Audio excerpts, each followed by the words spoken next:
Hi,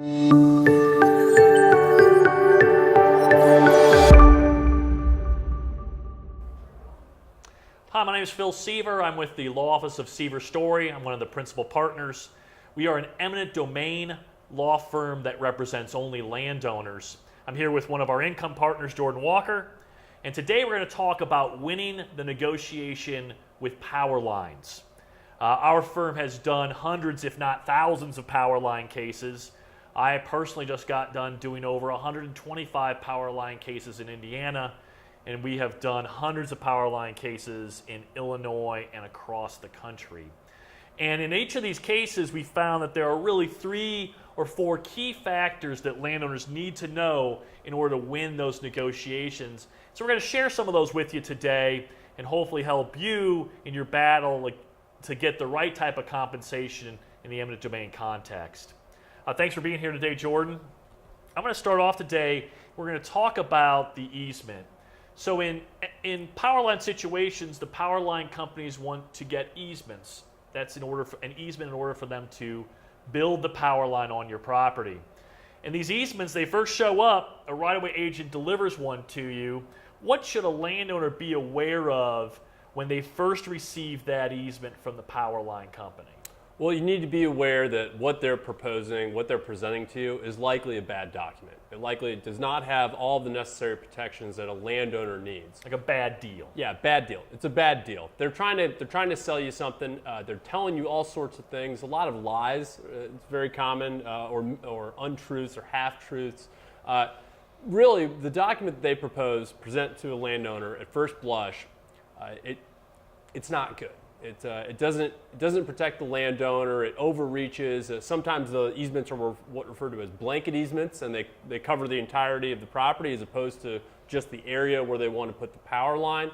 They are chock full of rights that have nothing to do with power lines, such as cable, other pipelines, other power lines. We see that a lot, where they put the right to put as many power lines wherever they want, whenever they want, without further compensation.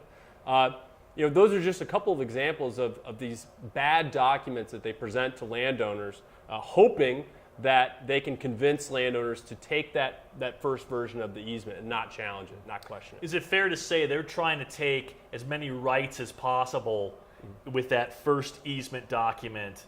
What should the landowner's goal be? The landowner's goal when dealing with an easement for a power line should be to narrow the scope of that easement to just what the power line ultimately needs.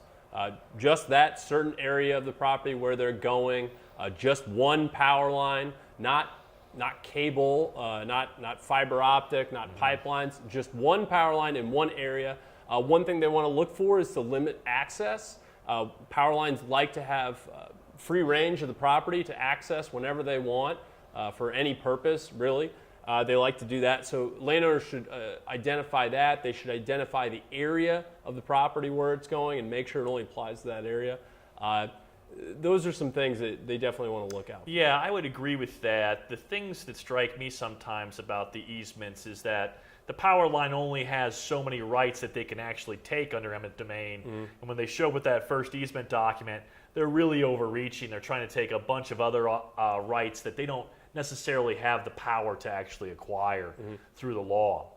Another big key is residue damages, Jordan, and I'm of the opinion that power lines create an incredible damage, especially to open farmland, well, any type of land, whether it be land that has structures on it and improvements like houses or buildings, or even open farmland. Talk to us a little bit about residue damage and why landowners should be aware of residue damage.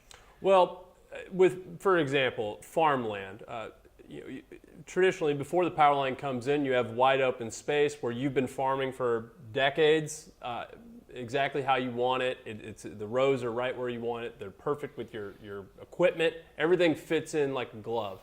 Well, now you introduce 1, 2, 3, 4 poles, large structures, large metal structures. Sometimes in there. Huge structures. Yeah, gigantic metal structures right in the middle of your farm ground.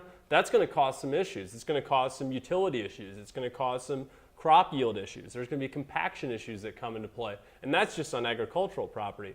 If you have a residential property, for example, nobody wants to live near a gigantic transmission line. There's the, obviously the buzzing and everything that comes with that.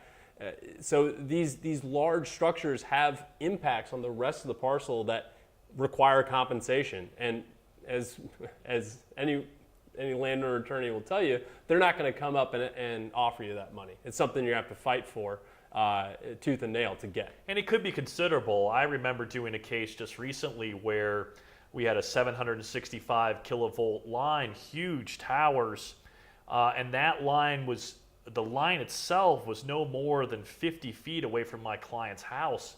And when they first offered my client a compensation package, they didn't provide $1 for damage to the value of his residence, which was absolutely ludicrous. The power lines were so close that electrical outlets in his house were affected. He would get shocks in his car in the driveway during the day. It rendered his house, in my opinion, and in the opinion of our experts, as almost valueless. And at the end of the day, we were able to receive substantial compensation for the damage to that house for our landowner client. Talk a little bit about highest and best use, Jordan, and what that means in terms of the introduction of a power line, especially like a piece of property that could be commercial or a piece of property that could be residential in nature or residential development in nature. Well, it's pretty simple.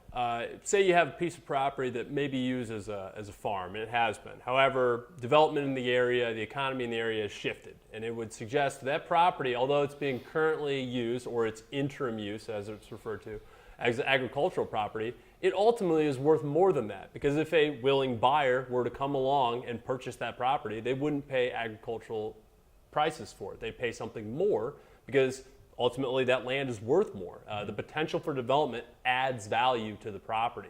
Now the power line is not going to tell you that. The utility is not going to come in and say, your property, it's development property. They're going to say it's agricultural property because that's what it's being used for. And it's important for a landowner to remember and to know during these negotiations is that you have this ability to argue a better, a more valuable, highest and best use of the land. It's something we do quite often.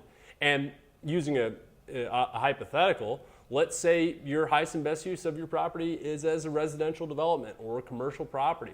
Well, before you had that nice spread out traditional subdevelopment that you want to put in, well, now there's a huge 765 kV power line going right through the middle of it.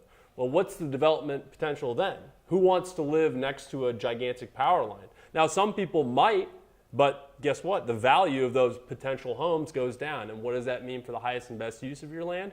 It goes down as well. The value decreases. It might not be a development property anymore. It depends on the area and the economy. Well, we have a case right now. In fact, that just brings to mind a case we have right now where a large power line company has offered my client $175,000, and the line goes directly through what was going to be a residential development. And our appraiser now appraised that compensation should be payable to our client of close to $800,000. So this idea of highest and best use and the change to the property because of the introduction of the power line can be really powerful and something that a landowner, if they want to win these negotiations, really has to pay attention to, and frankly needs the best and the brightest experts for. Yep. That brings me to negotiations and your team and groups, Jordan. What's been your experience with using groups? I've done a big group of power line clients. You've done big groups of power line clients. What's been your experience and how that group dynamic helps the landowner? Well, it just increases the leverage of all the landowners in the group. Any landowner that's part of a larger group of landowners against a utility, against a power line, they have more leverage. The ability to say no to the power line and take them to court and get what you're entitled to. Even the mere threat of that to utility, it scares them. And it'll result likely in more compensation than had you go it alone. It's very simple concept. It's strength in numbers. It's the same concept wherever you're negotiating. But still with our firm, even though there's a group concept, we try to provide individual attention because everybody's piece of land is different. Mm-hmm. So for instance, you might have a piece of land that went from commercial to back to ag that you need to pay special attention to on the compensation side. But that group, I agree with you. My experience is having a group having a group of landowners really helps push the settlements into a range that are more acceptable for the landowners at the end of the day. Yeah. And it also leads me to believe is, do you think, and this might be self-serving, but as far as a landowner negotiating on their own without counsel, what's your thoughts about that? Are they going to be able to win that negotiation? No, they're going to lose. And the thing about going it alone, and when it comes to land, as we have noticed through our years of representing landowners, is that when it comes to your land, it's easy to be prideful. It's easy to take pride in it and think you can do it yourself because it's your land. You've been dealing with it for years. Your family's been passing it down for years. It's your land, and you want to protect it. And you might have a little bit of pride in protecting that. The problem is that even when you think you're winning, there's a good chance you're still losing. Yeah, you're still losing. And that brings me to how our firm gets paid. At the end of the day, the money you're able to get for yourself, whether it's through the offer or through your own negotiation, that's your money to keep. Our firm only gets paid if we're able to add value. And frankly, for every client or every prospect that comes to us with an eminent domain situation, we review that eminent domain case pretty carefully and decide if we're going to take it because we want to make sure we're able to add value for that client. But in power lines and in pipeline context, building a big group can make a big difference, and that's one of the things that our firm really tries to help the landowners do is build those groups, increase that negotiating leverage. Thanks a ton for joining us today. If you want more information about our firm and how we work, please go to our website at landownerattorneys.com or give Jordan and I a call. Our toll-free number is 888-318-3761. Thanks a ton and have a great day.